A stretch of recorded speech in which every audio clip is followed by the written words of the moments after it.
go. Unfreaking believable. Unbelievable. I gotta be honest with you, that game drove me nuts.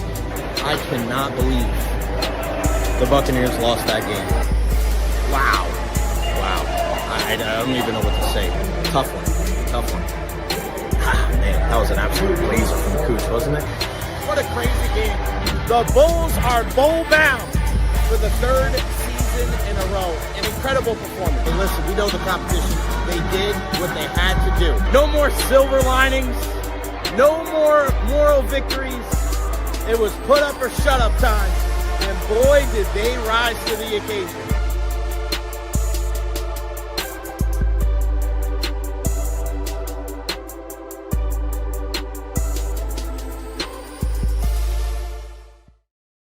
What is going on, everybody? Welcome to the Recher podcast live from Benchmark International Arena. Hope everybody is having a wonderful Monday, whether you're here in the Tampa Bay area or abroad. Just saw the game tonight in Columbus between the Blue Jackets and the Kings have been canceled because of the inclement weather. Wow. Hope everybody out there is staying safe, whether you're watching. Obviously, you're not worried about that if you're here in Tampa or in the state of Florida, but to my people all over the country, my goodness, the weather has just been absolutely wild. So hope everybody is staying safe out there. Follow me on all social media platforms, Facebook, YouTube, Twitter, Twitch, TikTok, Instagram. I am everywhere. Like and subscribe on YouTube as well. Lightning back in action tonight here at Benchmark International Arena against the Utah Mammoth. They are still out there, man. These guys are ready to roll, and it's cool sometimes to be able to watch like the morning skates for the opposition because there's just a lot of energy in the building. Teams get fired up when they get here to play the Tampa Bay Lightning. So exciting, should be a good one tonight. The Lightning are trying to get back to their winning ways after losing in Columbus on Saturday night. What a streak. All of those games that they were able to pick up at least 1 point. They'll try to get back to their winning ways. We'll hear from Jon Cooper here in a little bit. We'll hear from Yanni Gord a little bit later on in the show. Of course, I want to hear from you. Questions, comments, concerns, leave them there at the bottom of the screen. If you want to join in via the video chat, here is the link right here in the chat, whether you're on your phone, whether you're on your laptop, StreamYard.com/RPFVGH9WI4. No Ian Beckles on the show today. He's taking a whole week off. He needs a week to rest and relax and to kind of get away from everything. So he texted me last night. I said, are we doing Beckles and Recher on Wednesday? He goes, no, taking the week off. So good for him. Good for him. We all need some time to relax, chill out a little bit, and reset. So no Beck this week. He'll be back with us next Monday here on the program. Again, couldn't do this without you guys. Please send over the super chats, $1, $2, $5, 10, 20, whatever you got. Send them on over, and we couldn't do this without our partners. Honest Hammer Custom Builders, LLC, for all of your residential and commercial needs, 813-244-0956, and then EverHealth as well. Our EverHealth injury report every Thursday with Dr. Carlos Rodriguez at 12:30. So boom, boom, boom. Really good stuff there. Thank you, Hammer, for the kind words. Great UFC fight. We'll talk about that later on in the program as well. DT, congrats on your big win. And, of course, Liverpool poops the bed again against Bournemouth. Bolts look spent after the back-to-back games, but we'll come back tonight. You know, I brought this today with me to the arena, my Manchester United scarf. The head of the PR department for the Lightning, Bryan, is a huge Arsenal fan, as is our good friend Julie Stewart-Binks. So I had to bring this in. I was covering my laptop with it. I said it was a laptop cover. And as soon as I was in the locker room waiting for JJ Moser to come in. And as soon as he saw me, he started, glory, glory, Man United. It was great. It was phenomenal. What a great weekend. We'll talk about Man U a little bit later on in the program. Rolly in the house, Bolts back in action. Janet Bust and Dolan as well. You guys are the best. Jay bringing in heat like JJ Moser. You got that right, pal. I told him, I said, you're going to score a goal tonight because of what Manchester United did this weekend against Arsenal. If he does, that'd be pretty badass. Again, follow me on all social media platforms at Recher. Guys, everybody watching right now, whether you're on Facebook, whether you're on YouTube, whether you're on Twitter, kill that like button if you can. Kill that like button. The more likes, the more shares, the more subscriptions. The subscribing is free. the better off. All right, what are we going to talk about on the program today? We got plenty to get into as we are live here at Benchmark International Arena. We are going to talk about the Super Bowl matchup that is set. We'll talk about that here in a minute. Jon Cooper spoke after morning skate today. Anybody returning? Who will be in the lineup tonight? Who do we see at morning skate? We'll do that at 12:15. Nikita Kucherov gave us one of the best moments of the weekend, my favorite moment of the weekend. That'll be at 12:30. 12:40. Why NFL analysts on TV are losing credibility by the minute. This is just pissing me off. And I know a lot of other people are just getting perturbed by this entire thing. It's just an absolute joke. 1 o'clock. Did you get a free beer? Courtesy of USF men's basketball coach Bryan Hodgson. If you didn't, you missed out. What a game yesterday at the Yuengling Center against FAU. The Bulls were victorious, but did you hear that Bryan Hodgson bought, I think it was between $750 and $1,000 worth of beer for students yesterday at the YC. Incredible. At 1:15, an exclusive one-on-one with our guy, Iani Gord. And then at 1:30, the big winners from over the weekend, UFC 324, Saturday night's main event, WWE up in Montreal. And then, of course, the Premier League action as well. All right, so I can't say I'm surprised with what we saw yesterday with the AFC and NFC championship games. I love the inclement weather. I think that's just part of it. It's part of football. And somebody kept asking me, are they going to cancel the game? Are they going to postpone it? No, that's the way it is. That's the beauty of football, is that you don't know when that weather is going to hit. And it may hit at the worst time of the year. It may hit in the conference championship game, and that's exactly what we saw. And it makes sure that you play the game the right way. It makes sure that you coach the game the right way. And you better take those points, Sean Payton. You know, it's kind of funny that Sean Payton was getting all snarky and snippy this year. And then his decision to go for it on 4th down with a backup quarterback bit him in the ass, and they lose by 3 points. All week, everybody just kept telling us that, oh, all right, here we go. Jarrett Stidham's going to do this. And, you know, he had some success early on. But as the game went forward, New England's defense took over. And I have no sympathy whatsoever for Denver. And it was fun. I don't know. I enjoyed it. Again, we watch sports. Everybody's like, oh, is it fair? You know, that a game that decides who goes to the Super Bowl is played in weather like that. It's not like one team has to play in it. Both teams do. And it wasn't like New England was lighting the world on fire either. You got to make some kicks. You got to run the football. You can't slip in the backfield. Like things like that have to happen. That's what happens in football. When you play inside, you don't have to worry about things like that. I think football's better when you add the elements. Sorry. I love it. I love it. I think it's one of those things that makes it unique. I love things that make sports unique. The one thing I don't love about, or the one thing I do love something like about baseball, is that no two stadiums are exactly alike.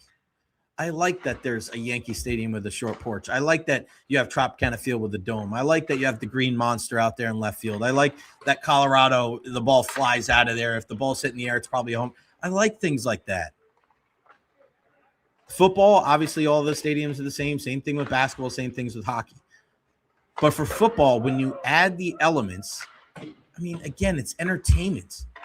It was fun as hell to watch the snow coming down and people like dropping passes. Like, that's what happens sometimes. That's the beauty of the sport.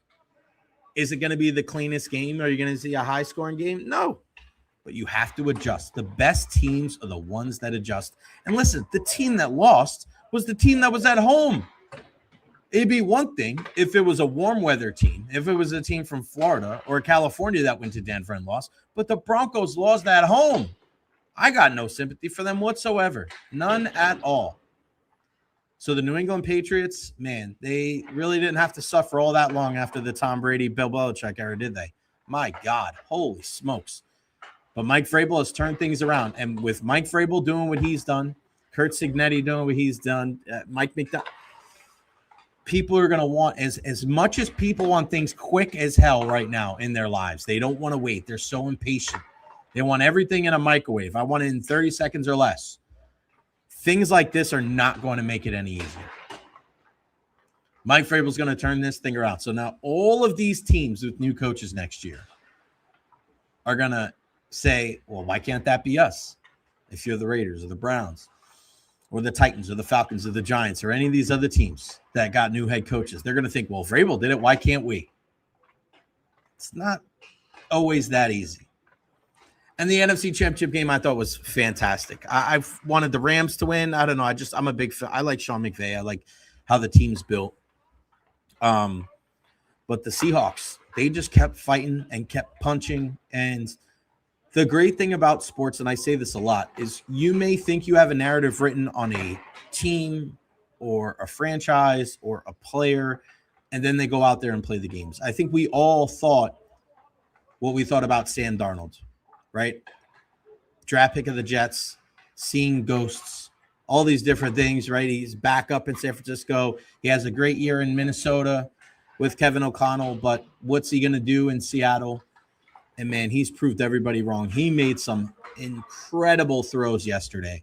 And the one thing that I don't want to hear from people when they're talking about Sam Darnold is I don't want to hear anything about him being a quote-unquote game manager or any of these things of trying to take away what he did for this team. Sam Darnold was the main reason that offense played as well as they did. Now, listen, Kubiak play calling helps. Running the football with Kenny Walker definitely helps. You got Jackson Smith and Jigba and Cooper Kupp. But when he had to stand in there and make big-time throws when he had to, he did. And here's the big thing I think that won them the game yesterday. Listen, the defensive stops were huge. I know McVay is going to, catch some heat for not kicking that field goal and maybe not. I don't know about the review of the Kupp thing. I thought he made it. I think you could argue that once they were 4th and 5, once he went for it that first time on 4th down where Stafford ran for the first down, I think we all had a good idea that he was probably going to go for it again. I thought it was 4th and 5. You could have got a first down without getting in it, without getting into the end zone there. But I just thought it would have been smart to take the points there and kind of live to fight for another day.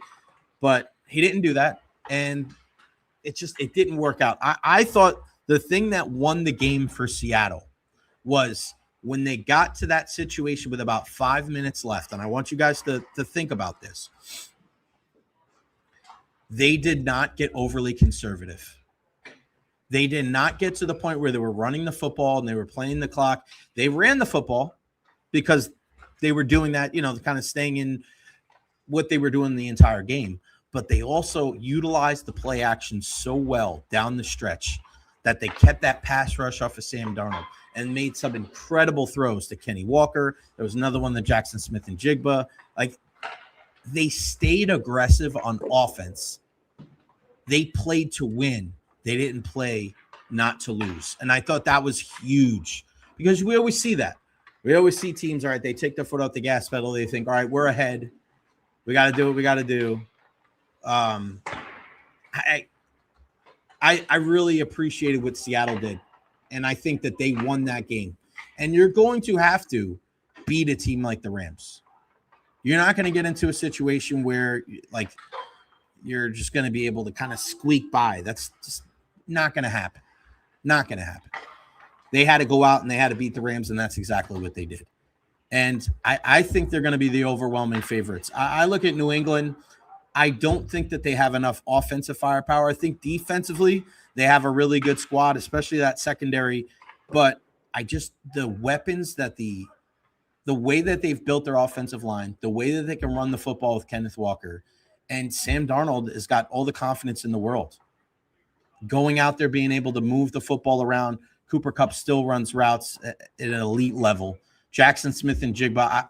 I think we can all agree. And if you ask me who do I think the best receiver in football is, it's still Justin Jefferson, Jamar Chase, and everybody else. But if you ask me who the best wide receiver in football was in the 2015-16 season, it's Jackson Smith and Jigba. No doubt about it.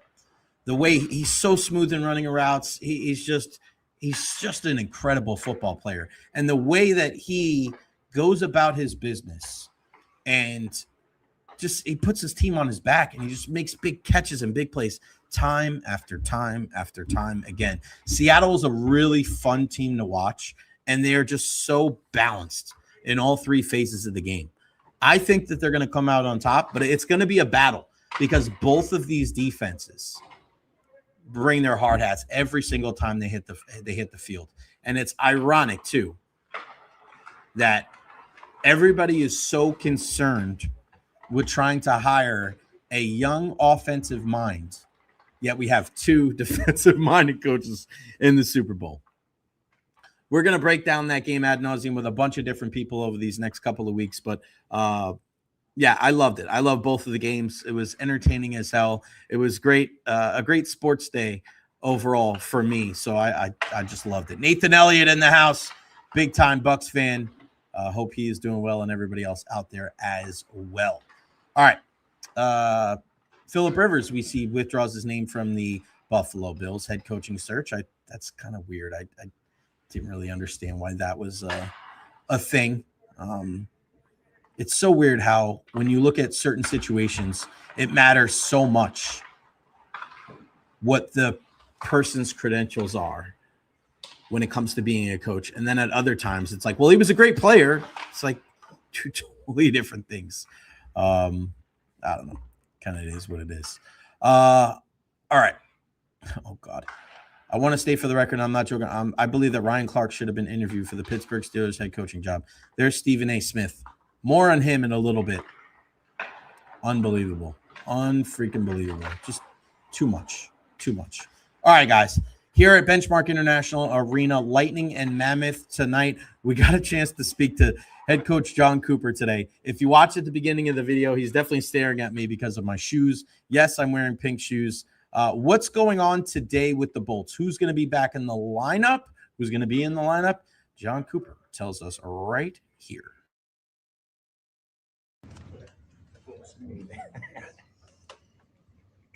John, can you give us just an update on who's out there, who's healthy? Same characters are out still. Hedman, Lilly, Mac, Point. Everybody else will game time. Do you think that's due? He went on IR. Will he make that time, or do you think he'll be more week to week? So that's the other one. I'm sorry. Those are Do you think he's more week to week or day to day since he's on IR? I would say day to day. So, Go through okay. the 7 days, and then we'll see where he's at. John, what's the biggest thing as far as, you guys were getting points in so many games, and obviously you added character in that last game. What's the main focus going into tonight's game? And if we could go 82-0, I want to see the team that can do that. I don't know. Heck of a run by the guys. Some uncharacteristic mistakes. Mistakes we made early in the year that, sometimes just reality check kicks in, and Columbus got us a good team, and we gave them their chances and they buried them all. And so, hopefully we learn from that. And it's been a pretty grueling schedule for the guys. Like we said, we've talked about it. Not really in 15 games here since post-Christmas, different cities, and it's been a grind for the guys. But there's still a little bit left for that Olympic break, and our job's to get them, dialed in for this last home stretch home, because you just can't take a breath. And we've come home now. To go 37 days without dropping a game in regulation, and then at the end of it, you're still looking up at someone in the division. Just what does that say about the parity, not just in your division, but around the league right now? Well, not only looking up at somebody, but guys right behind us, and there's just no separation. The East is, you just look at some of these teams. I think, Pittsburgh just went out west and swept their trip, and teams are going out there and collecting points. So I don't know what's going on this year, but it's going to be nail biting time all the way till April. That's why it sounds a little cliche to be like, oh my God, we need a game in late January. This is like pivotal, but they are kind of pivotal because you don't want to look back, standing in April saying, oh my God, we gave a point here and a point there. So we have a little homestand here, and it's our job to make sure we're just keep that standard of play up and see where the score ends up in the end. But if we do what I know we can, we should be in good shape.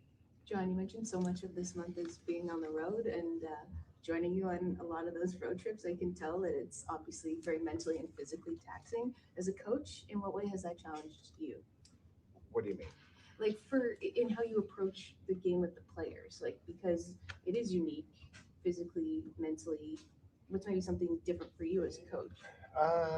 This was a unique one just because when we came home, we just came home for one game. So they almost, aside from the fans cheering for us, it was kind of felt like a road game just because we were on a plane like the next day. So it's just preparing your team. Like our job is to put them in positions to succeed, but like and making sure they know there's what's ahead of them. And part of it too, though, is make sure they get enough rest. And so, as much as we probably grinded and we're a little harder on them physically in practices and stuff like that early on, we've probably taken a little bit of a step back here just because the schedule we have, rest is making sure they've got energy is the biggest thing. Could you talk about like the Atlantic Division and some of the teams behind you guys? So this is an exciting week, obviously, with the Stadium Series, the Olympic break coming up, but 3 of the 5 games are division opponents. Can you just talk about maybe where, kind of like the mindset of what you guys have going into this next stretch? Well, we got to get by tonight because we got in, plane issues in Columbus. We didn't get in until super late. And so this one's a little nerve-wracking one, plus we're playing a team that's on a little bit of a heater right now. So get through this, and then we get Western teams. We were Winnipeg coming in, I believe, and then it's Boston, Buffalo, who we haven't seen, that's right behind us, and then our last game of the year with Florida. So we just can't overlook these ones coming up because they're Western Conference teams, and we're going to build our game to make sure we're ready. But Stadium Series is going to be a ton of fun. Gasparilla weekend, you can already see, drive down Bayshore. As soon as I see those fences and porta potties going up, I know the Pirates are coming. So it should be, it's an exciting time. Tampa is a wonderful city, and it's a fun time here. So guys are looking forward to it. John, in terms of, when you mentioned getting that rest in January, how much do you take into account the fact that even though there is an Olympic break, that pretty much half of your team is going to be, participating in it? Yeah, that's still working on that, in my head here, how we're going to deal with that, depending on, the amount of players that go deep into the tournament and what we're going to do coming out of it. So it's a little bit of a stinger that we've got a back-to-back and a travel back-to-back at that. But I guess, there's other teams going through it too. I just don't know if as many are going through it the way we are, for the amount of players we have. So it's something we definitely have to navigate for sure. Thank All right. you. Thank you. I'm here. He's not. Goodbye. I just saw Isaac Howard optioned or loaned to Bakersfield. Oh, Isaac Howard. I guess you're not playing there in Edmonton either. How about that? Huh. Interesting. All right. So when you look at this entire thing with Jon Cooper saying what he had to say today, great news. I think that Charles-Edouard Destou, it's not too serious. Anytime you get that knee-on-knee contact, it is very, very scary. So the fact that he's day-to-day, because Ed did a really good job of asking Jon Cooper that question because of how tight-lipped he is. We kind of know where the spectrum is when it comes to Coop. How's he looking? Is he okay? He's all right. Is he day-to-day? Is he week-to-week? Great job by Ed asking that question. Day-to-day means, all right, we could see him in a week or two. Week-to-week is probably erring on the side of we're getting closer to a month. That's kind of like Coop speak right there. So a tip of the hat to our guy, Ed Encina. Fantastic job there. So Chernak will be back in the lineup tonight, probably Gage too. We don't know so much about Crozier yet. Grosjev was out there skating. We know Curtis Douglas got called back up. So no McDonough, no Hedman, no Lilleberg, but great to see McDonough and Lilleberg out there. We mentioned Estu, no point as well. So, a little bit of a skeleton crew again with the Tampa Bay Lightning. I spoke to Yanni Gourde a little while ago, and we'll hear from him in the 1 o'clock hour. But you still got Kucherov. You still got Gensel. You still got Cirelli. You still got Hagel. I got to talk to Hagel about that incredible. You see that pass the other night? I mean, my God. This team, just incredible. Benny, Coop jealous you have better style than him. You know what? I think he gets upset when he sees shoes that I've already worn. That bothers him. But, I mean, you just think about it. Before Saturday night's loss to the Columbus Blue Jackets, the Lightning hadn't lost a game in regulation since December 18th. On the 18th of December, Lane Kiffin was still at Ole Miss. Alex Golish was still at UCF. Alex Golish was still at USF. Kurt Signetti and Indiana were a vibe, but not national champions yet. The Steelers were coached by a different Mike than they have now. John Harbaugh was still with Lamar Jackson and the Ravens. Xabi Alonso and Ruben Amorim were still in charge at Real Madrid and Manchester United. T.J. Watt and Michael Strahan still own the NFL sack record. And Josh Allen looked like he was going to have an easier road to the Super Bowl with no Mahomes and Burrow. Steven Stamkos was on the trading block, and the Predators looked like they were going to miss the playoffs once again. The Rays still had Lowe and Lau, and Kyle Tucker was still wondering where he was going to ply his trade in the big leagues. And let's not forget, on December 18th, Zach Robinson was the offensive coordinator for Raheem Morris and the Falcons, and we were still holding out hope here in Tampa Bay that Todd Bowles and the Buccaneers would figure this thing out and win the division for the 5th straight year. My, how things have changed. I mean, it's pretty wild that it's like a month and 8 days later, and so many things have changed in the sports world since the Lightning lost a regular season game. Or a game in regulation. An incredible run. And you heard Coop there. I want to find the team that goes 82-0. Well, shit, man. You almost did that in 2019. It was really, really good stuff. I love the way that they played. And tonight, you have to get back in the groove. Tonight is very important. Don't mess around. They still got guys out here for Utah. When teams come into this building, they know they have to bring their A game. We would anticipate that Andrei Vasilevsky will be back in between the pipes. And that's another thing, too, in that game. And I know people want to get on him, but, like, Jonas Johansson did not play his best game against Columbus. He knows that. It's so tough to be a backup goalie because it's like you're not going to play for a couple of weeks. Oh, yeah, here you go. Second half of a back-to-back. Everybody's tired, but you still got to do your thing. I don't envy that spot. And you're going to have games like that, like JoJo had the other night. So it is what it is. It really is. Boom, boom, boom. I want to answer some of these questions.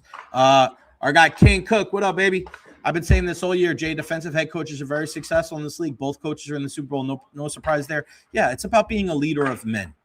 It really is. And I love what Mike Vrabel's been able to do in New England. I've been a big Mike McDonald guy since he went there to Seattle. I thought it made a lot of sense.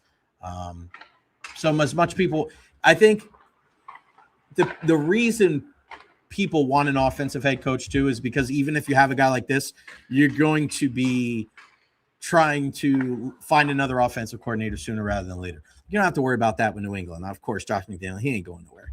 But now, if you're Seattle, you're like, all right, well, if Kubiak wants to leave, what are you going to do? You're going to have to get another guy. And we know, you look at the Bucks, you look at the Eagles, like if you don't have that guy, it's a problem, even if you have a good head coach. Young Swag, do you think Zach Robinson runs pistol formation with the Bucks, or did he run it with Atlanta because of Penix's limitations and Kirk's injuries? I don't know if you saw the video that I put out, but Josh Capo from Pewter Report said it on Friday.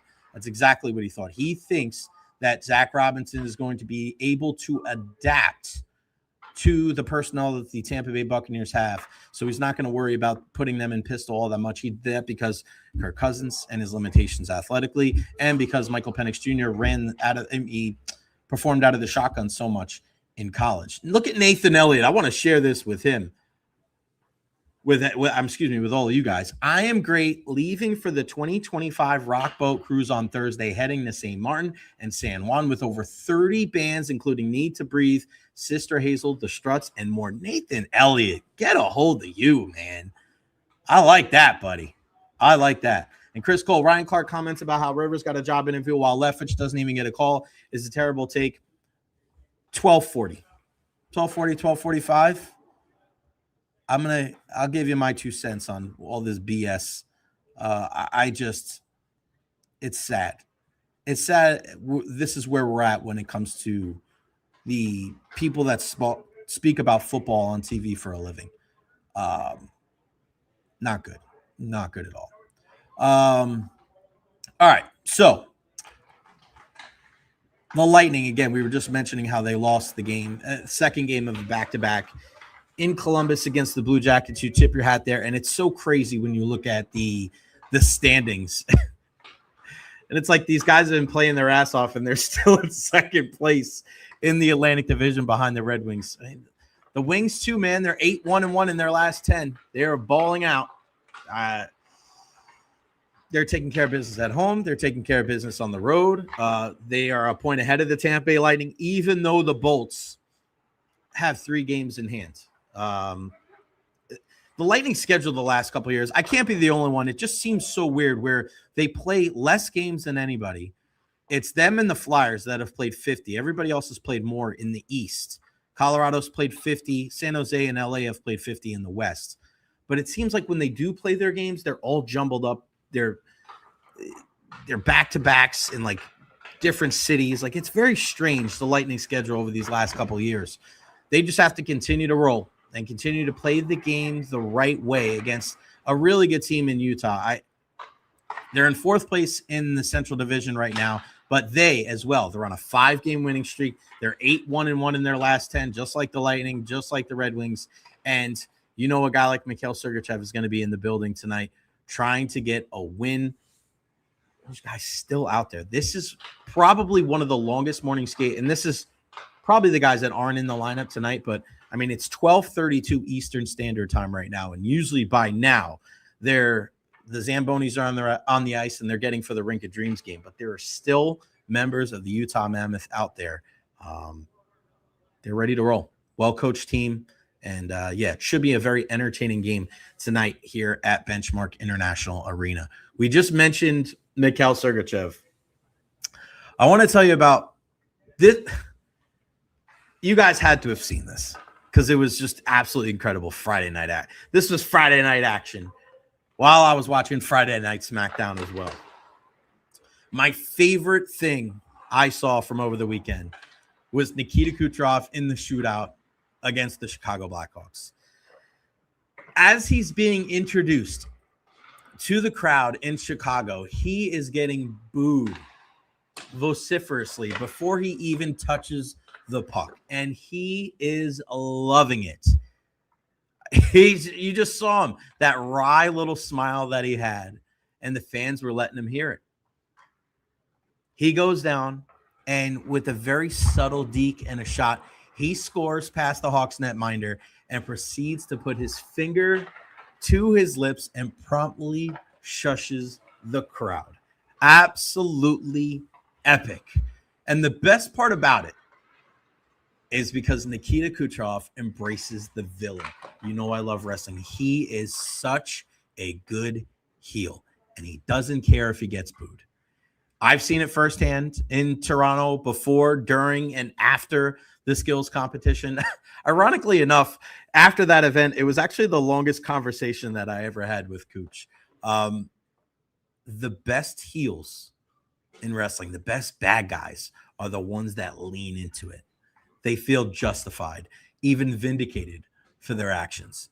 You may not like Kucherov's attitude at times. He may come off as pouty or emotional, but it's hard to fault a guy like Cooch because he works harder than probably any other player in the game. His work ethic is stuff of legend. You hear it from players all the time. So what if he's not a choir boy or overly communicative and social? Does it ultimately matter? Honestly, as long as he's producing on the ice with multi-point games more often than not, who cares about his gregariousness? Cooch is Cooch, and we love him. And he loves being the bad guy, and it is fun to watch. That was one of the best things. That was my favorite thing I saw this weekend. I always say this about the villains and the heels, and sometimes like guys want to be it, and then they tiptoe and they back up. The one thing I appreciate about a guy like Brad Marchand is, and we saw it here in the All-Star game in 2018, somebody had a big sign that had like a rat on it, and he posed for a picture next to it. Listen, if that's who you're going to be, that's who you are. That's why I think a lot of people have beef with the majority of what's going on with the Florida Panthers these last couple of seasons. It was like, if you're going to be these badasses, like, all right, step to the middle of the ice. AJ Greer. Step to the middle of the ice. Aaron Ekblad. Step up and atone for some of these hits that you've been putting on these guys. You want to throw sucker punches? All right, go out there and do your thing. But don't shy away.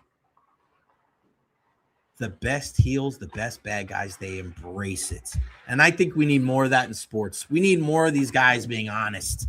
We need more of these guys just telling everybody what's on their mind. I love that kind of stuff, man. I really do. Give me that all day, baby. Give me that all day. I love that. Too many of these friendly things, and I don't want that. I want to see guys being friends and dapping each other up and all happy. I want to see guys fighting, scratching, and clawing for every single inch. Blood, sweat, and tears. That's why playoff hockey is the best, because it's crazy out there. It's wild.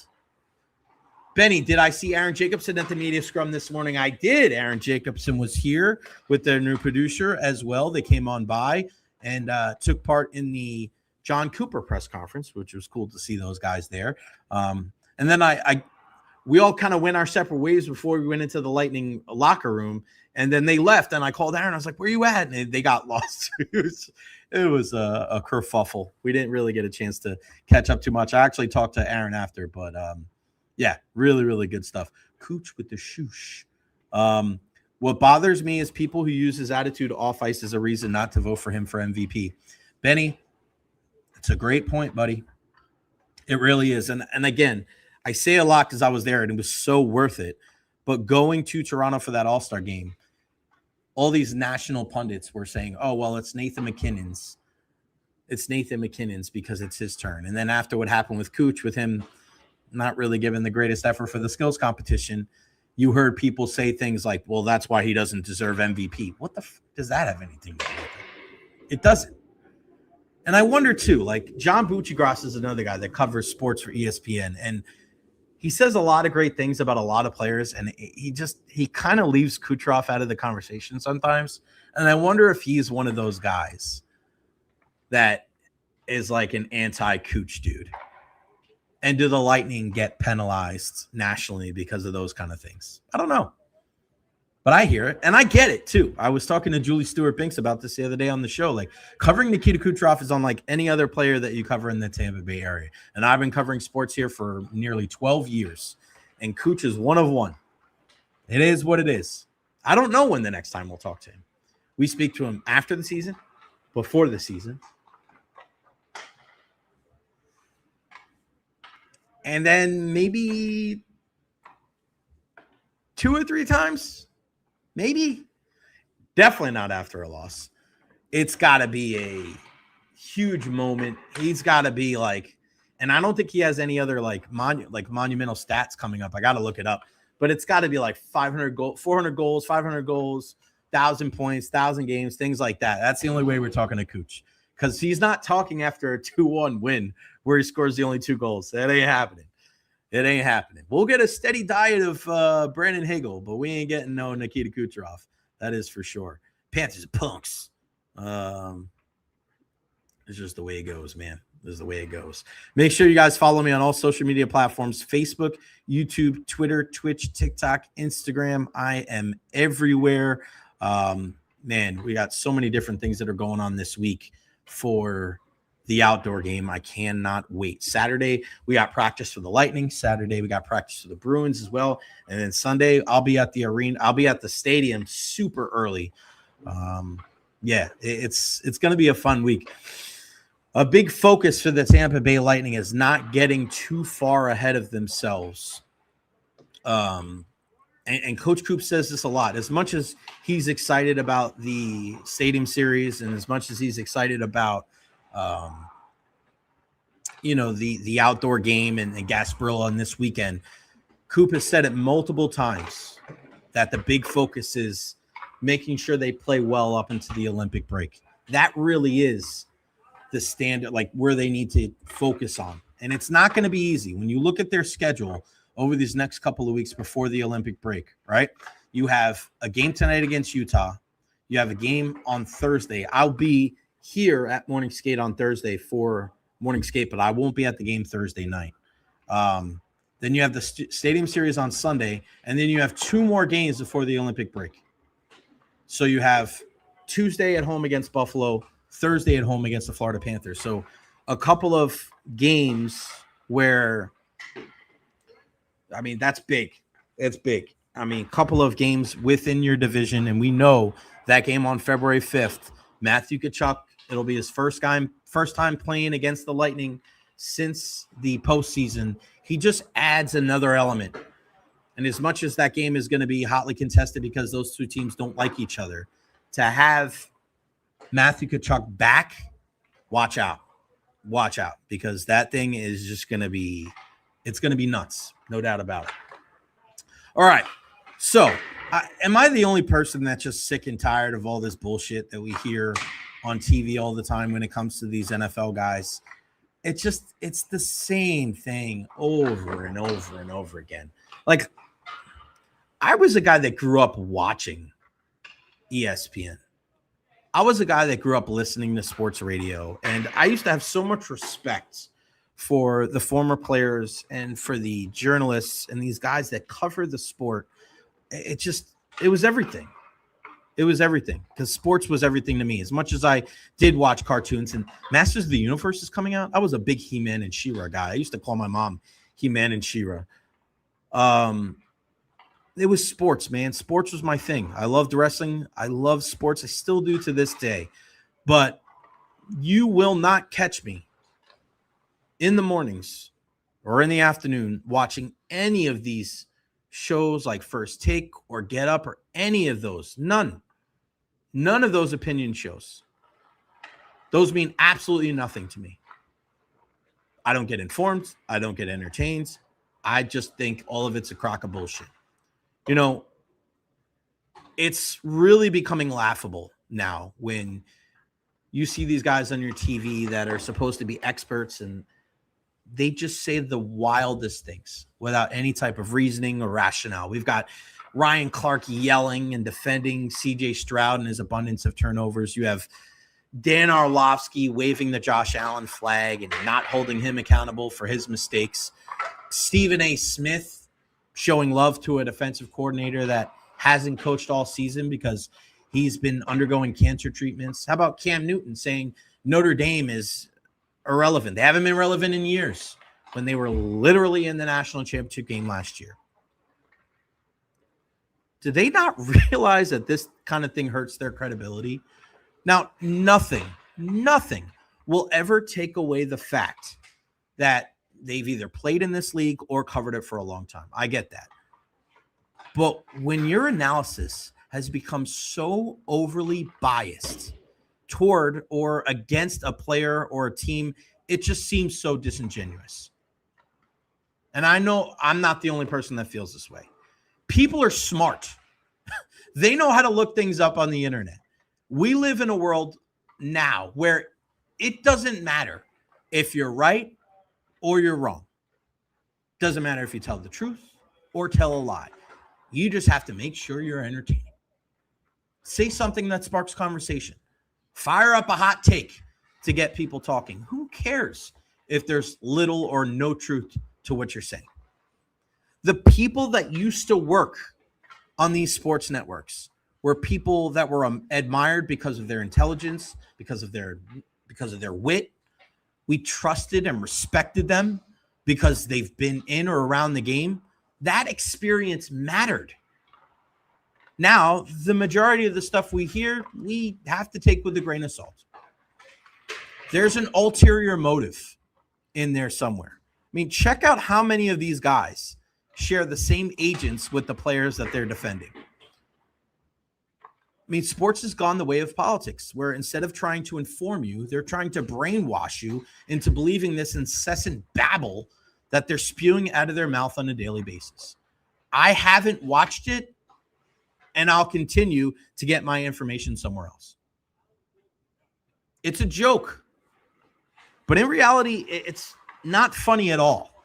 If I wanted comedy, I'd put on Chappelle's show. Charlie Murphy is a lot more entertaining than Stephen A. Smith. It's sad how far the sports media folks have fallen. I know I'm not the only person that feels this way because people hit me up all the time and they say all these different things. And the fact that Stephen A. Smith can say what he had to say, and his remarks were, I'm going to talk about a brother. Why does that have anything to do with it? Why does the color of the skin of the New England Patriots defensive coordinator have anything to do with it? This isn't a conversation about race. This isn't a conversation about minority coaches in the league. This isn't a conversation during Black History Month. This is a story about race because you made it about race. And it wasn't even true. I hate what it's become. I used to love turning on ESPN and seeing SportsCenter and the highlights and the conversations and the back and forth and the guys were having fun. Now it's just this political dribble, this BS. I can't stand it. How do I get all? Because they're clips. Let's take these 90-second clips and put them out there, and let's disseminate that information into the world. And let's have people go back and forth. Bro, it's sad. It's sad that's where sports media has gone to. And you'll say, the ratings are great. Look how much money I get paid. All right, that's fine. No thanks. No thank you at all. I don't care if this stunts my growth in this business at all. I'm sorry. No, I'm not sorry. Screw that. I'm never going to do that. Ever. That's not me. I'm never going to be a puppet like that. I'm never going to say, oh, this is what the topic is. I have to take the other side because that's good for radio or that's good for TV. F that. No way. No freaking way. My climb through this industry is going to be on my accord and talking about what I want to talk about. And I promise you, ever since I cracked a microphone in this city, everything that I've said has been 100% out of my mouth and from between my ears. Nobody has ever told me to say a certain thing. My honesty has gotten me, I don't want to say in trouble, but it is what it is. If you don't like the truth, go somewhere else. Did the Rays like it when I challenged Stu Sternberg? And I said, man, it's kind of weird that he's talking about a profit and loss statement when there's people that don't have a roof over their heads? Probably didn't like that too much. Did the Lightning like it when I said very passionately after a putrid performance in St. Louis against the Blues that part of the reason why Mikhail Sergachev or part of the reason why Ryan McDonough is not here is because Mikhail Sergachev is?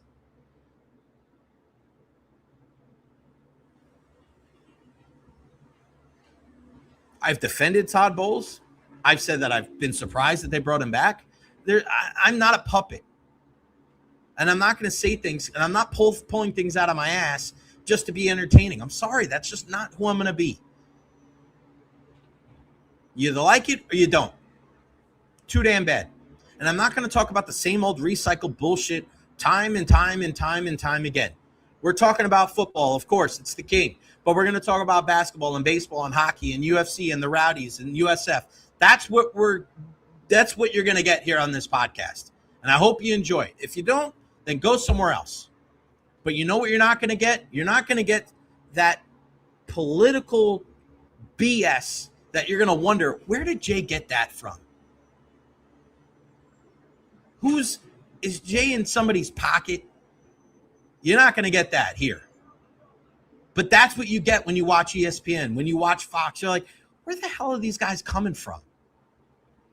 It's a joke. It's an absolute joke. I don't give a shit how much money that they get paid. I don't care what their ratings are. It doesn't mean that I have to listen. Doesn't mean I have to watch. And it sure as hell doesn't mean that I have to believe it. And I feel bad that there's people out there that trust that information. If you don't say something that catches the wind of a 90-second clip that's going to be put out on social media, you're probably not going to have a job. So Rex Bryan can say whatever the hell he wants. Dan Orlovsky can say whatever the hell he wants. Stephen A. Smith can ever say whatever the hell he wants. You guys know my feeling on Ryan Clark. Ian's always busting my balls because I don't trust Ryan Clark for as far as I can throw him. If somebody is going to constantly be race baiting all the time, what use do I have for them? Because they don't give two craps about somebody like me. Sorry.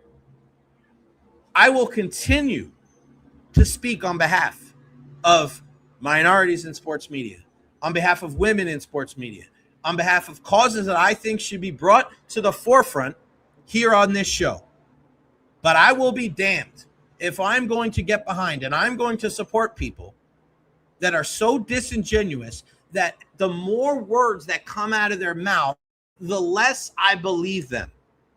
That is scary. When did sports turn into politics? I laugh at that shit too. When people they get so filled with this information that's so one-sided or the other. It's like, think for yourself. Think for yourself. What the hell? Stop being sheep.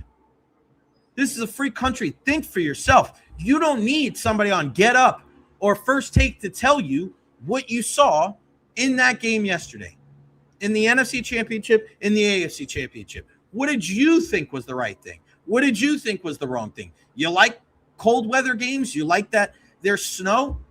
Like myself? Great. You don't like it? You think it's messed up that games like that decide who goes to the Super Bowl? That's your prerogative. It's your opinion. But nobody's telling you to have that opinion. You think Sean McVay messed up? Fine. That question, too, I want to talk about this as well. I didn't love Sean McVay after that game yesterday, getting on that reporter for asking him about Matthew Stafford and his future. And he said, what kind of question is that? You didn't know the answer.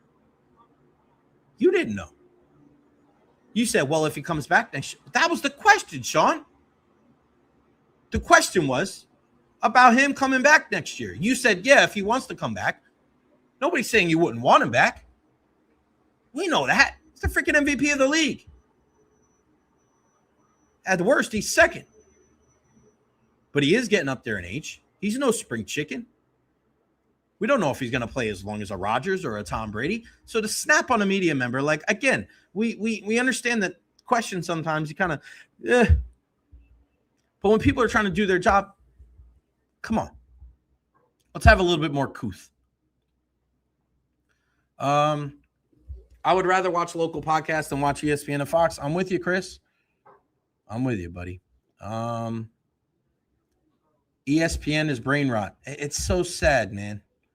Haven't seen highlights on ESPN feels like 20 years. Tori Falzone, 100% Jay. ESPN is terrible. I haven't watched in years. Shows like First Take ruin this. It's terrible. Everything is an opinion show and back and forth. And it's like, I don't want that, bro. I don't really care what these people have to say. I like when they do Sports Center and you have your local reporters that are reporting at the scene of like what's going on. I like that. And I'm not a political person. I don't lean either way because I see things on both sides. But ESPN has become so liberal and so left-leaning that it's just alarming that they only see it in one way. And I look at it as not a person that, again, is not leaning either way. And I'm just like, why does it have to be reported like that? Why does that have to be interjected into it? Why can't you just give me my sports? Aggravating, man. Freaking aggravating. Thank you, Benny. I appreciate it. Nathan, this is why I love you. We all need Stephen A. Smith to tell us to hate the Cowboys, or don't we? As much as I say what I just said, that shit makes me laugh. It does. And it's not so much what he has to say on ESPN, but when he does those videos, again, it's not personal. I had Stephen A. on the show on WDAE, and he made a nice message about my mom, my grandma, because he's brick on General Hospital. And it's like, I don't like the actions by these people, but it's like, it is what it is. Like, I don't hate them, right? But Stephen A. stuff on the Cowboys is just hilarious, man. The videos that he takes, oh my God. Tori, people are too lazy to do their own research. They watch a 10-second narrative push and go with it. Tori, you're on fire today, Tori. Jay is fired up. You got that right, Rolly. Good for you, buddy. Stamkos to the Bolts. Yeah. When will Matthew Patton Stafford? I like Stafford, man. I really do, man. I really do. I listen to you in the sports radio every day. I don't watch any of the other crap. Thank you, Ashan. I appreciate you so much. I really enjoy Matthew Stafford, the way he plays football. I do, and I think that's the reason why I wanted them to win. I like Puka Nacua. I like Sean McVay. I just think that he's just a really good coach. And even though they lost, and he may have made some mistakes, shit happens, man. Shit happens. That's part of the game. I enjoy it. I really do. That's the way sports is supposed to be played. Both of the games. I enjoy both of them. Sean Payton's done a great job with Denver. You may not like him. He may not be your cup of tea, and I get it. But he's done a great job. He really has with Denver. And, maybe it's a different story with Bo Nix. But it kind of is what it is. All right, before we move on, and they're out there for the Rink of Dreams. Okay, good stuff. Make sure you guys follow me on all social media platforms at Recher, Facebook, YouTube, Twitter, Twitch, TikTok, Instagram. I'm everywhere. Like and subscribe on YouTube. And we got to thank our partners, Honest Hammer Custom Builders, LLC, for all your residential and commercial needs. 813-244-0956. They're just the best. And again, you're dealing not with your house, it's your home. And if there's anything that we've learned over these last couple of years with all the storms, you want to make sure that your house is up to code. You want to make sure it's safe. My guy Hammer, he's the best. He's such an awesome guy. You want to be able to support local. This is the guy you want to support. Team Tampa Bay through and through. USF grad. He's been with me since day one. A big supporter of WDAE. He's that guy. And we want to be able to support him too. Kitchen renovations, bathroom renovations. You got a plot of land. You're trying to get a fresh build on your house. Honest Hammer Custom Builders. You get a discount if you mention the Jay Recher Show, the Jay Recher podcast. Check them out as well. And then, of course, EverHealth. EverHealth Injury Report has been a huge success. Thursday, our guy joined us on the program, Dr. Carlos Rodriguez. Such a nice gentleman. He joined us last Friday, but he'll be back on Thursday this week. The injury report has really taken our show to the next level. To be able to look at all the different injuries throughout the NFL and the Buccaneers. It's going to be different now that football's over, so we'll have more baseball injuries, more hockey injuries. He's a Lightning season ticket holder, a Bolt for Life member, so we love our guy, Dr. Carlos Rodriguez. EverHealth, 17 different locations in Pinellas County. They want to take care of you from the cradle to the grave. They take all kinds of insurance. They got a sliding scale for the uninsured. I go there. So listen, you want to be able to go. This is kind of like the new age of healthcare. It wants to be affordable, man. You need affordable healthcare nowadays. EverHealth is the place to go. So everhealth.org. Again, let them know that you heard it right here on the Jay Recher podcast. And Nathan, thank you. Good show from Friday. This place is bumping.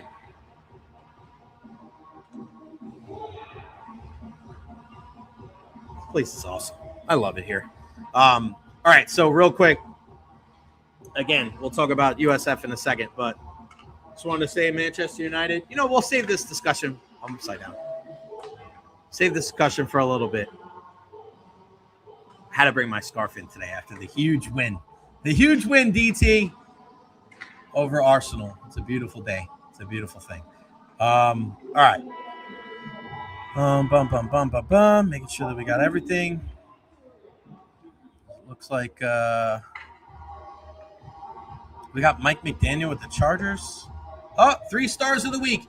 Guess who number 2 is? Oh, my God. It doesn't get any better than this. Hold on. Come on. It just came in. Oh, there we go. First star of the week, Kirill Kaprizov. Second, Nikita Kucherov. Unbelievable, dude. Unbelievable. 3 shot points in each of his past 5 games. Third in the NHL with 78 points. 27 points in January, better than anybody. I mean, come on, man. Come on. Unbelievable. Cooch is on a heater, dude. He's just on another level, and just watching him, it's sick. It's sick how nice that dude is. Even in the game they lost, like he's just, I can't say enough nice things about his game. He's played better defensively. It doesn't get much better than that.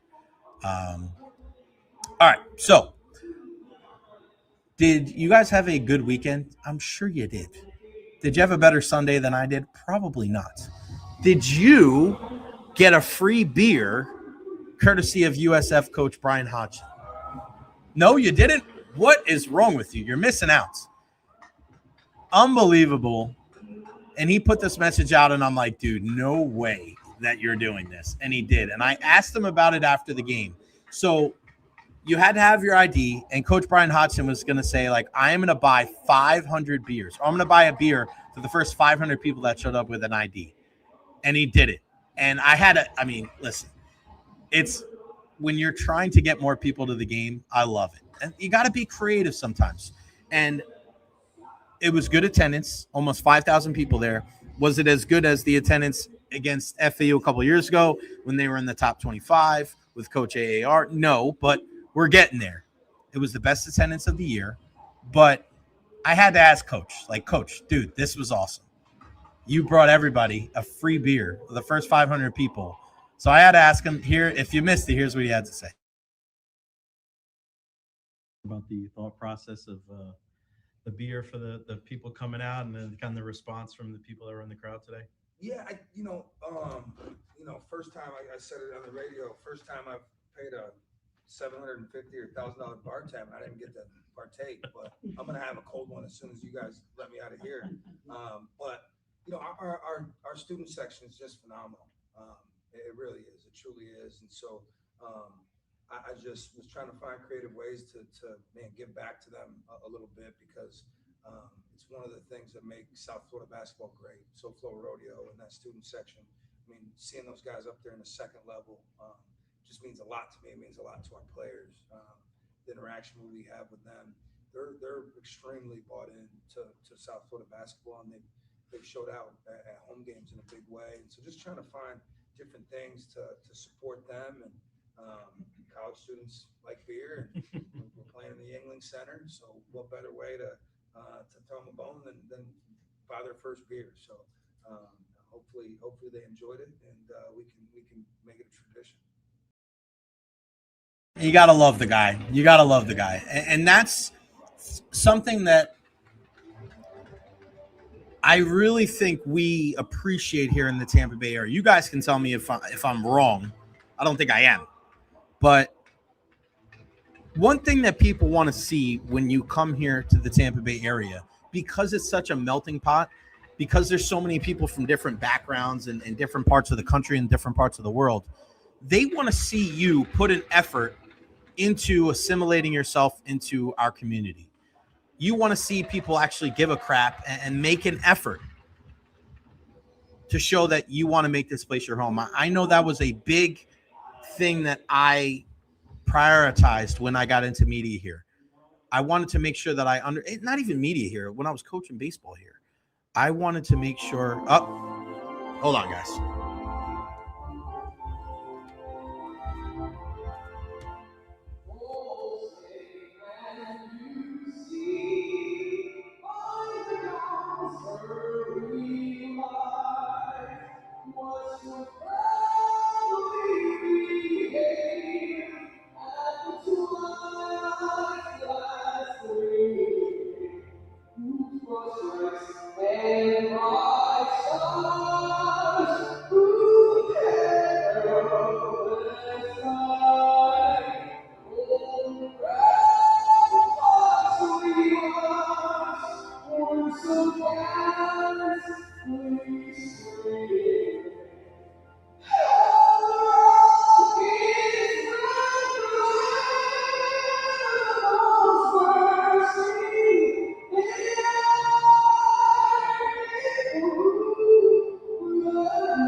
You know, Miss Sonia would kick my butt if I ever did my show while she's doing the national anthem in the background for the Rink of Dreams. And usually when there's a late like morning skate, like we saw today, that they don't get a chance to do the national anthem before their Rink of Dreams, but they did today. So I'm never going to be unhappy about that. We'll always take 2 minutes out of the show here to listen to the great Sonia Bryson Kirksey. And so I'm don't know if everybody heard, but we heard the really sad news that she lost her son.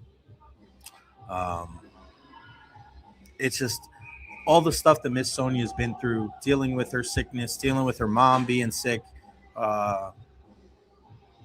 She's just such a pillar of strength in our community and just one of the greatest people. She's such a godly figure. Like when you hug Miss Sonia, I swear it's just like you feel so good about yourself. I always think about it like an energy bar in a video game, you know, when like your energy is going down and then you hit the coin and get the mushroom or whatever and your power bar goes up. Like I feel like you could have a bad day or you could have low energy and you see Miss Sonia and she'll say, "Come here, my brother," because she calls me her brother, just like Greg Wolf. "Come here, my brother." And I give her a hug and it's like all the worries go away. I'm not an overly religious person, but I do find some truth into the saying of, you know, God only gives you as much as you can handle. And for somebody like Sonia Bryson Kirksey, like, I'm not lying when I say she's a pillar of strength. She is a woman that has been through the gamut of emotions and trials and tribulations and obstacles. And she's one of one, man.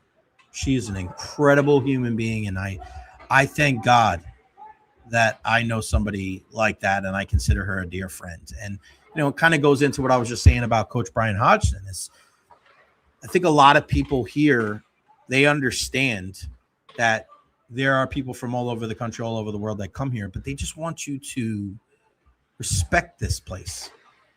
And that's something that I struggled with as I was finding my voice as a person in the sports media landscape here in Tampa. I wasn't just a guy that liked sports in New York. Like they were everything. They were everything to me. I loved the Yankees and the Rangers and the Knicks and the Giants. Like that was everything. My family. This is not something I wasn't a casual. As much as I love sports now, I wasn't one of those people. And I see like my friends now that didn't like sports like growing up and now they're like diehard fans. I was always like that. I always had a glove and a bat and a ball and a hockey stick. I was just always like that. So it was tough for me to come here and to, forget about those allegiances. But I always said, I'm never going to forget where I came from, but I sure as hell am not going to disrespect where I'm at. And I love this area. I've been here since 2005. 2005 I've been here. And there's a reason that I've been here 20 of the last 21 years and away from my family. And it's because I freaking love it here. I love the people here. But I think part of the reason why I've been able to have some success on the baseball field and in this medium is because I've embraced Tampa. I don't live here begrudgingly. I don't live here and just tell everybody how I wish I lived in New York. I love New York. I go there 4 or 5 times a year to see my family. I love New York City. I still have love for my teams. But this is my home now. And I think people appreciate that and they understand. And one thing that Amir Abdur-Rahim did when he came here was he immersed himself into the Tampa Bay area. And that's what Bryan Hodgson is doing as well. And somebody said that as well on Twitter yesterday, where somebody said, this is really cool what Bryan Hodgson does, but I miss Amir Abdur-Rahim. And Coach B could have just ignored that. He could have just kind of went on his way. You don't respond to everything on social media. But he commented on that and said, this doesn't offend me and bother me at all. And he spoke glowingly about Amir Abdur-Rahim and how, he took the mantle from him and he tries to honor him in the way that they go about their business. And, I used to sit there in the press conferences. And this is why you go to games, folks, instead of just covering them at home. I used to sit in press conferences and I used to listen to Amir Abdur-Rahim, and I used to think that I was in church. And I used to think that I was listening to my dad and I was listening to my grandfather. And he was very prophetic in the way that he spoke. He was just a different dude. I don't get that same vibe from Bryan Hodgson. But it's not a bad thing because I love how unique Coach Bryan Hodgson is. I love the way he goes about his business, and he's a little bit more ornery and he's a little bit more, his standards are set differently. It's not as compassionate. It's a little bit more with, a little tougher. And I like that because everybody's different. But when you listen to the message, when you listen to the grit, when you listen to the toughness, when you listen to the TNT, the things that take no talent. When Coach Hodgson lauds his players for the things that they do without the basketball. Sounds a lot like what we used to hear from Amir Abdur-Rahim. The things that those guys prioritize when it comes to their basketball teams, when it comes to them being leaders of young men. That's that common bond that they have. You can go about it in different ways. But my God, I love watching this team play. They played like absolute dog crap in the first half yesterday.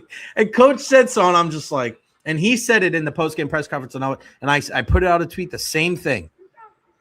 They're playing like crap, and they're down by 3 points. I said, if they play a B-plus game, they'll win this game. And FAU was coming off the field or coming off the court yesterday like, we'll see him again. We'll see him again.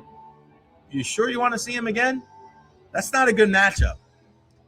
I looked at the size from the guys at FAU. I looked at some of those owls. I go, man, they're legit. Wasn't too impressed. The one kid they had was incredible. I forgot his last name, but he was just like that. That's the guy you'll see in the NBA. But overall, USF plays an entertaining brand of basketball. Get out to the Yingling Center if you can to support this team. I'll be out there tomorrow for the women. They're back in action. Coach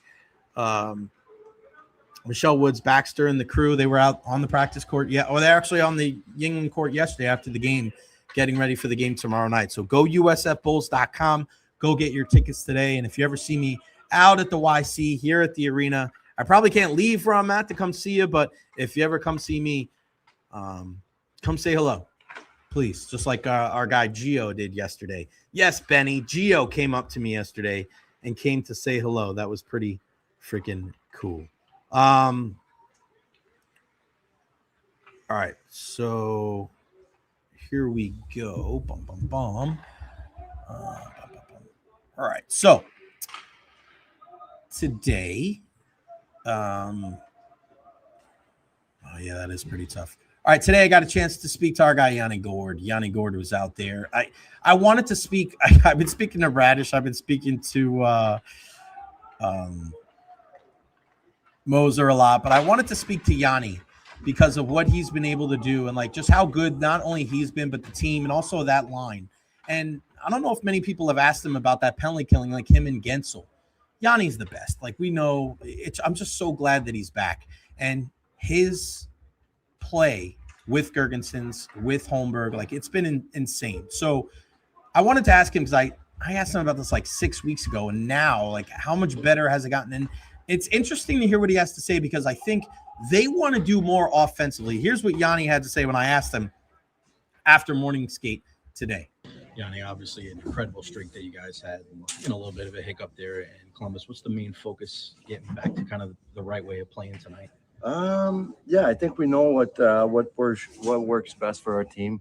Obviously, didn't execute last game, and we're all very well aware of that. So we just got to clean up a few of the turnovers and getting back to moving the puck north and quick. You guys were able to come back and tie some in that game too. I mean, tie the game 2, tie the game at 4.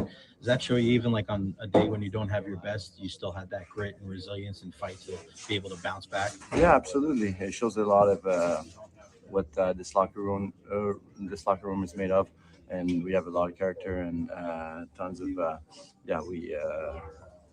we want to win, and that's the mentality in this locker room. I've asked you about the line that you've been playing on for a while now. Now it's been about a month later, man. How has that chemistry grown? Because you guys are getting a lot of responsibility, playing against a lot of teams, other top guys. How has that chemistry grown? I mean, it seemed like you guys had it pretty early on, but how much better has it gotten? It's good, but we always want to get better. We always want to improve. The communication on our line is really good, and we, like I said, all three of us wants to improve and get better every single day, just so we so down the stretch we can bring a little bit more extra for our team, whatever it may be offense, maybe a little bit more responsibility defensively, or maybe bringing more energy. So we always look for new ways of getting involved and getting better. You've played a little bit with Jake on the PK too. I mean, how has that been like, and what's some of his game that kind of works well with you? He's such a smart player, and I think that's his biggest tool is just his hockey IQ and his great defensive stick as well. So like it's always fun to go on the ice with him. Then all the TV guys came over. I was like, sorry, Jan, I gotta go.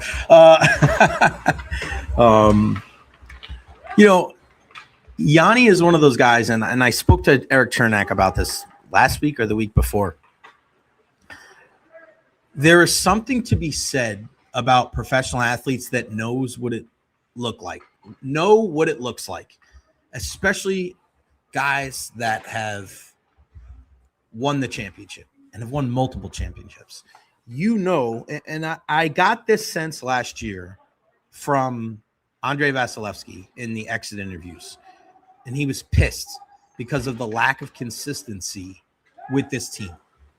And I was too. Like, I feel like there was too many people that were just kind of just giving the Lightning a pass. I don't like giving teams a pass. It doesn't mean they suck. It doesn't mean teams to get, like I was saying, Julian Brisebois needed to do a better job of putting a better team together to beat Florida. I don't think there's anything wrong with saying that, but nobody ever says things like that because they're scared to offend somebody. It's not personal. He would say the same thing. But the team was not good enough the last 2 years. It got bounced in the first round. I don't care if they won the Stanley Cup final or not. You need to put a team together when you have players like this that can beat anybody. I don't give a crap who you lost to and what they went on to do. You lost. That's it. It's cup or bust for a team like the Tampa Bay Lightning. And you could hear Andre Vasilevsky in the exit interviews. He was frustrated. The lack of consistency. He knows what it looks like. You have to play well defensively. First and foremost, that's what's got to happen before you worry about scoring goals. And when I got a chance to talk to JJ Moser last year, and I asked him, I said, what's different about you guys? Because obviously he was with Coyotes / Utah, and he talked about the skill and how good they were. And I walked away and I go, I didn't love that answer.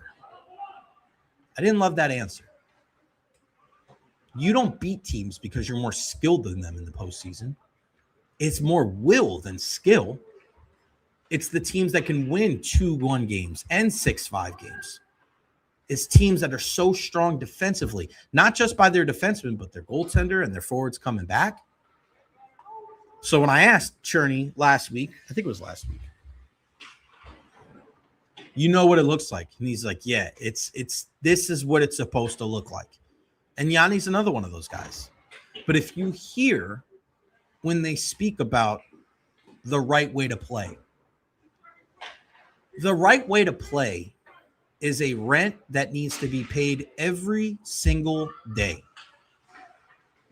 It's another reason why I was so frustrated hearing what Todd Bowles had to say about we've done all we can do. You can't think like that. The championship mentality is I am going to use every single day to try to get better, to try to put my team in a position to win, to succeed. Julian goes about it all the time. 365 days he spends to try to get this team better. And when I asked JJ Moser this year, different answer. He gets it now. But he truly doesn't understand it until he goes through it. How can you? That's part of the reason why for years after that 2015 trip to the finals, the Lightning would bring in, right, all these, the Brendan Morrows and the Chris Kunitz and all these different guys. And then they found the right guy in Patrick Maroon. And then Patty comes in, and that knowledge rubs off on a lot of the other guys. And then they have it forever. You don't lose it. If you don't use it, you'll lose it. This is one of those things, you never lose it. You'll always have that taste and want it even more. It's like a drug. Guys like Ryan McDonough, guys like Eric Chernak, guys like Vazzy and Cooch and Pointer and Cirelli. Those guys know what it takes. They know the right way to play in order for you to win it all. And it's still, you're not even guaranteed to do that. I am so happy with what I've seen from the Bolts this season. I was hesitant. I was not as bullish on them as I was on the Buccaneers. And both of those teams have done a 180. Because the Lightning in the middle of the season, not even in the middle, but like in the beginning of the season, having Dominic James and Charles-Edouard Destou has completely changed the way that this team has gone about their business. The way that Darren Radish has played has been phenomenal. The partnership with JJ Moser. Like if there was a award for a defensive defenseman, it's hard to think that JJ Moser wouldn't win it this year. He's playing at an all-star level. I don't give a shit what the numbers look like. His plus minus is ridiculous. The way he goes weeks without making mistakes. He's such a huge part of this team, and they're doing this without McDonough, without Hedman, without Lilleberg. And again, if you're just joining us now, McDonough and Lilleberg on the ice today. They will not return. They will not return tonight. Hedman not on the ice. Destou not on the ice. Braden Point not on the ice. Charles-Edouard Destou is more day-to-day than week-to-week, which is a positive sign.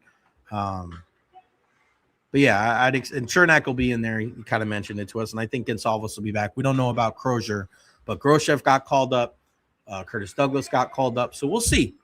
They're going to have to dig deep because this is your first game after a little bit of a road trip.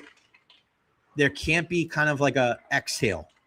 Jon Cooper has spoke about this a lot. These last 1, 2, 3, 5 games before the Olympic break are huge. You have 3 games in hand. You've played so well. I'm not saying you got to win all 5, but I mean, 5 games, all of them at home. What do we want here, right? That Stadium Series game is not technically a home game. That's kind of weird. It is a home game. 5 games.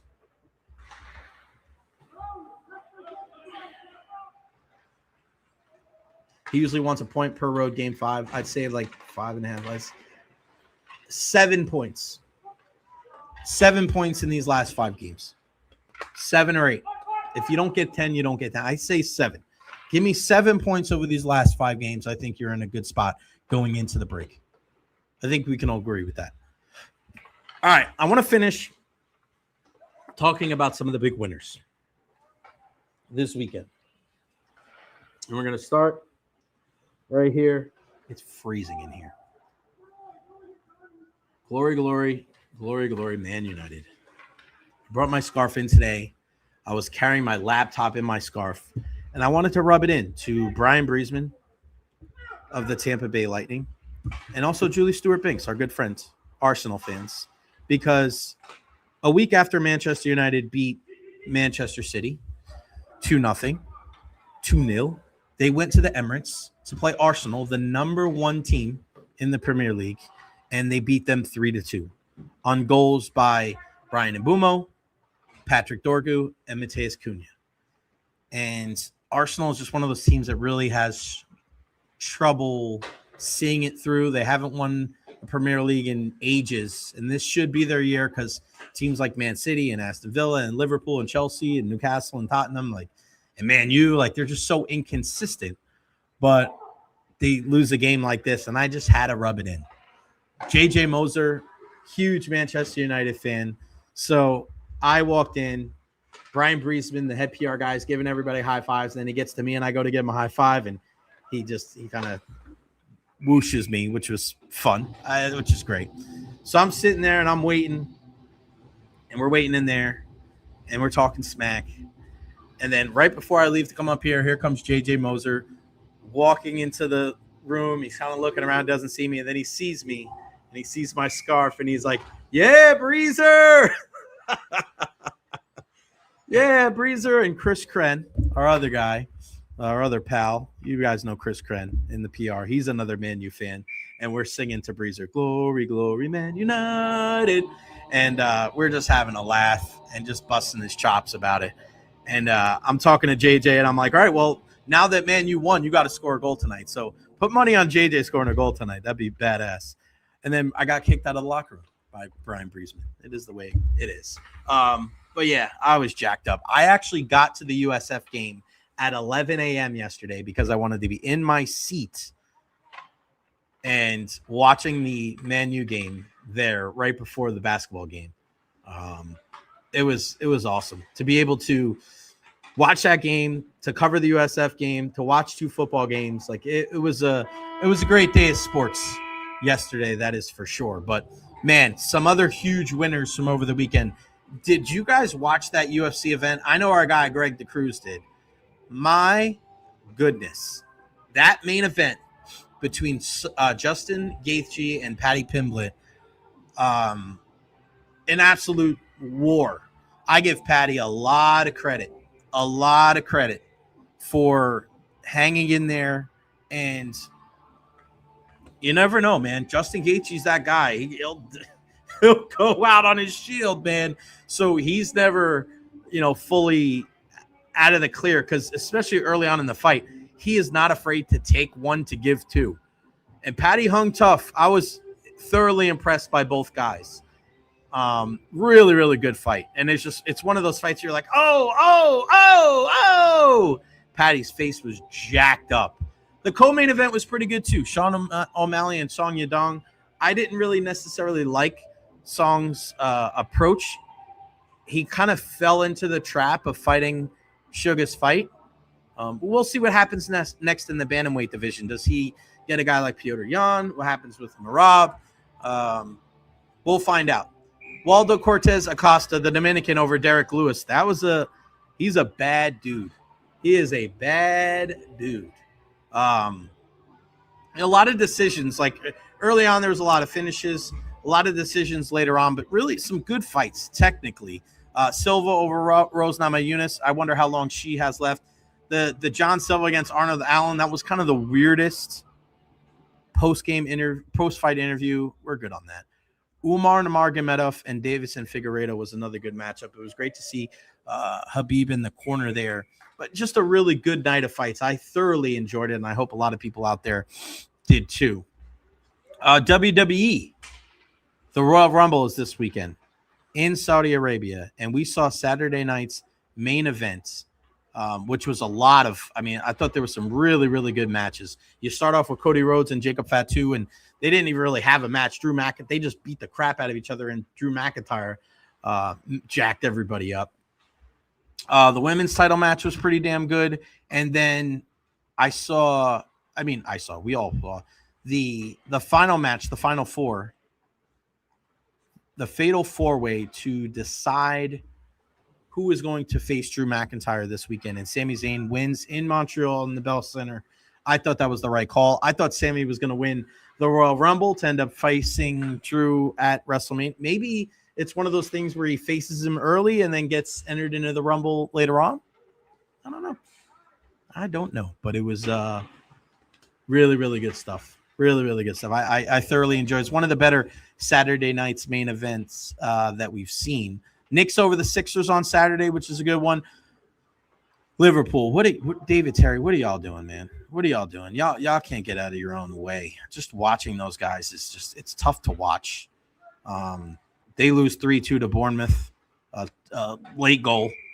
Real Madrid won. The other big win was FC Augsburg going to Alliance Arena in Munich to beat Bayern Munich 2-1. That was a huge upset. You should have put money on Augsburg. You would have won a ton of money that day. And then Sunday, just want to make sure everybody gets the Sundays. I mentioned Man U with the big win. Barcelona, Juventus 3-0 over Napoli. What has gone on with those guys? Really, really. And then tennis. Oh, yeah, been watching a lot of tennis too.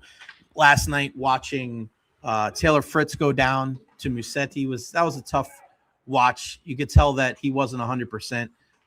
Djokovic was able to win. He beat Mensik. Ben Shelton, the American, after losing the first set to Casper Ruud, he wins 6-4, 6-3, 6-4 in those final three.